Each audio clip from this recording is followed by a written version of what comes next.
Hello, welcome back to my YouTube channel. মই পাখি মোৰ নতুন এটা ভিডিঅ'লৈ আপোনালোকক পুনৰবাৰ স্বাগতম। আজি এই ভিডিঅ'টোৰ জৰিয়তে মই আপোনালোকক দেখুৱাম কলপচলাৰ দুটাকৈ ৰেচিপি আৰু লগতে কম কলপচলাৰ উপকাৰিতা সম্পৰ্কে। এতিয়া বলক ভিডিঅ'টোৰ মাজত।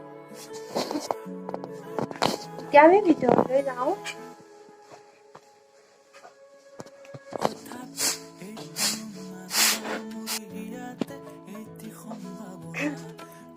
কলপচলাটো এইটো পেহাই ৰাতিপুৱা মই খোৱাৰ বাবে আনি দিছে। এতিয়া কাটি যিবোৰ সেউজীয়া অংশবোৰৰ পৰা উলিয়াব লাগিব আৰু মাজৰ অংশখিনি দিব লাগিব। কেনেকে কাটো দেখুৱাই আছো ভিডিঅ'টোতে চাই থাকক।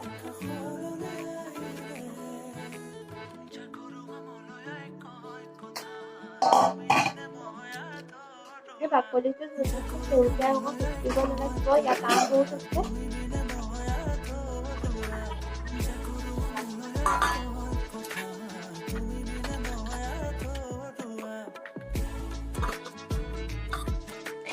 এতিয়া আমি সেউজীয়া যোনখিনি অংশ আছিলে এই সেউজীয়াবোৰ উলিয়াই ল'লো। এতিয়া মাজৰ কণ ল'ম, মাত্ৰ এইকণ ল'লেই হ'ব। এইকণ এতিয়া কেনেদৰে কুটো আপোনালোকে চাই থাকক। আমি এনেকৈ ধৰি ইয়াৰে আংবোৰ এৰুৱাই ল'ব লাগিব। ফাৰ্ষ্ট এনেদৰে আংবোৰ এৰুৱাই ল'ব লাগিব।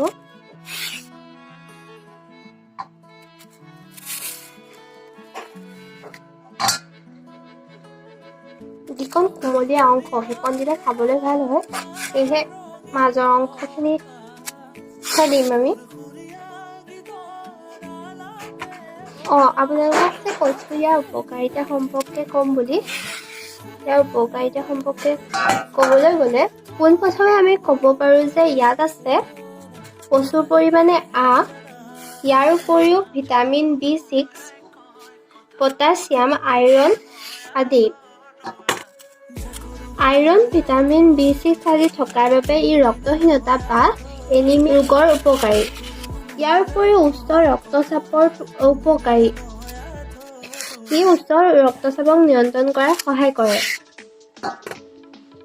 কলেষ্ট্ৰলৰ সমস্যাটো কলপচলা খালে সুফল পোৱা যায়। শৰীৰক শোধন কৰাত কলপচলাই গুৰুত্বপূৰ্ণ ভূমিকা পালন কৰে, কিয়নো শৰীৰত উৎপন্ন হোৱা অলাগতিয়াল বেয়া পদাৰ্থসমূহ পেচাব পায়খানাৰ জৰিয়তে উলিয়াই দিয়াত ই সহায় ৰোগতো ই খুব উপকাৰী। লগতে ই ডায়েবেটিছ ৰোগৰ পৰা হোৱা অন্য সমস্যাসমূহকো দূৰ কৰাত সহায় কৰে।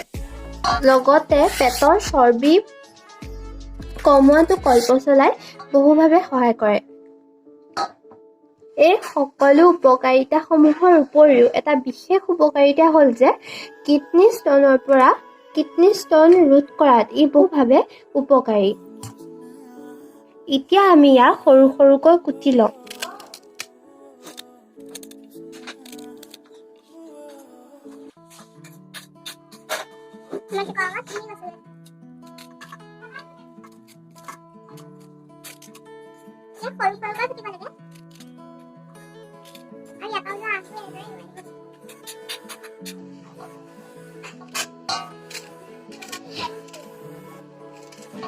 কুটি লওঁ, তাৰপিছত ইয়াৰ পিছত কি কৰোঁ দেখুৱাই আছোঁ।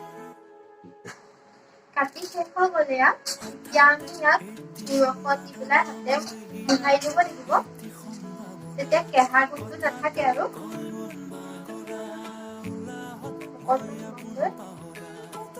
ভালদৰে মোহাৰি দিওঁ।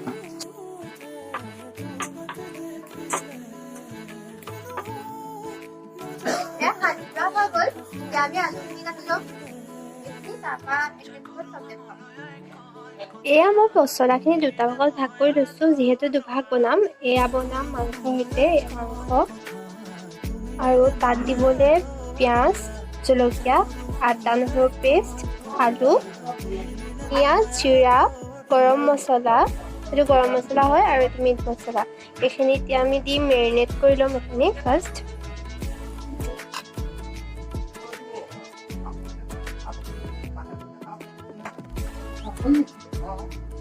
এইখিনি পাৰ মাংস হয়। পিঁয়াজখিনি পাছত দিম থৈ দিছোঁ। এইখিনি এতিয়া আপোনালোকে 30 মিনিটমান ৰাখিব, তাৰপিছত বনাব, তেতিয়া টেষ্টটো আৰু ভাল হয়। মই 30 মিনিটৰ পিছত দেখাই আছোঁ ভিডিঅ'টো আকৌ। এতিয়া গেছত কেৰাহী পাতা হৈ গ'ল। ইয়াত জোখমতে তেল দি ল'ম, হৈ যাব। তেলখিনি পকিলে এতিয়া আমি আলুখিনি ফাৰ্ষ্টতে ফ্ৰাই কৰি ল'ম।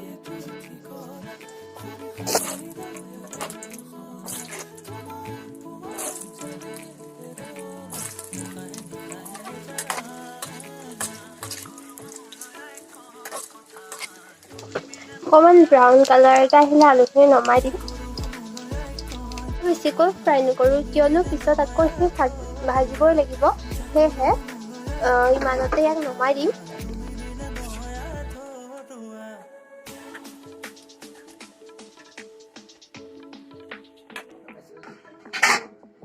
এতিয়া ইয়াত দিম পাঁচফোৰণ অকণমান, তাৰ লগতে শুকান জলকীয়া 2টা আৰু তেজপাত এটুকুৰা। অকণমান হৈ গ'ল। এতিয়া ইয়াত দিম পিঁয়াজখিনি।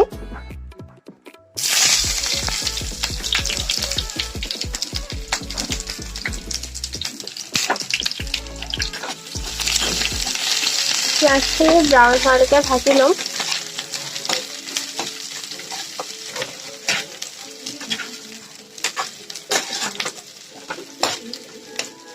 মাংসত যিহেতু আমি নিমখ দিয়া নাছিলোঁ, সেয়েহে সোৱাদ অনুসৰি নিমখকণ দি দিম। এতিয়া হালধি এচামুচৰ জোখাৰে,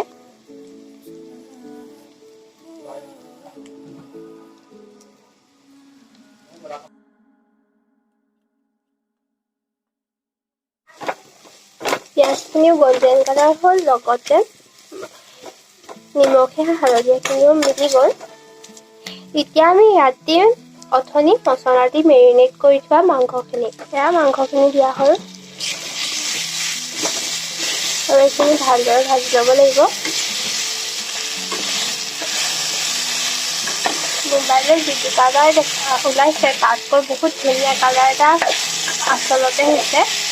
মোবাইলৰ অকণ কালাৰটো বেলেগ লাগিছে। মাংসখিনি ফ্ৰাই হৈ গ'ল, তাৰপৰা ইয়াত তেল নিগৰিবলৈ আৰম্ভ কৰিছে। এতিয়া আমি তাত দি থোৱা আলুকেইডোখৰ দি দিওঁ।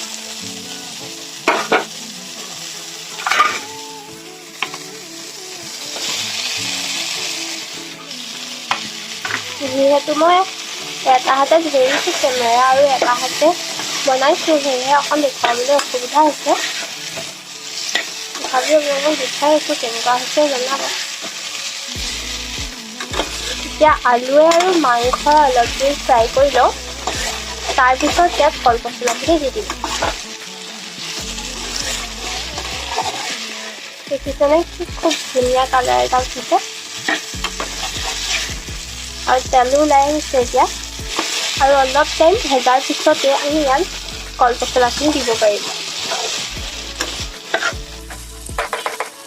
মোৰ চৰ্দি হৈ আছে অলপ অলপ, সেইকাৰণে মাতটো হয়তো ভগা ভগা আহিব পাৰে।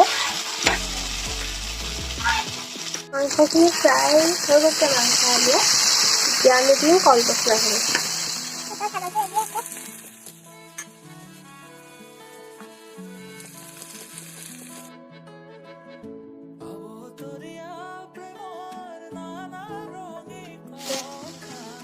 এবাৰ ঢাকি দিলোঁ, এতিয়া আমি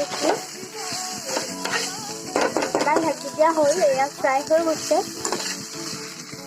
এতিয়া আমি অকণমান পানী দিম, এতিয়া অকণমানহে দিম, পিছত আকৌ দিম। পুনৰ 10ৰ পৰা 15 মিনিট ঢাকি দিব লাগিব আৰু মাজে মাজে চেক কৰি থাকিব লাগিব। এয়া মাংস উতল আহিলে আৰু 3 মিনিটমান লাগিব।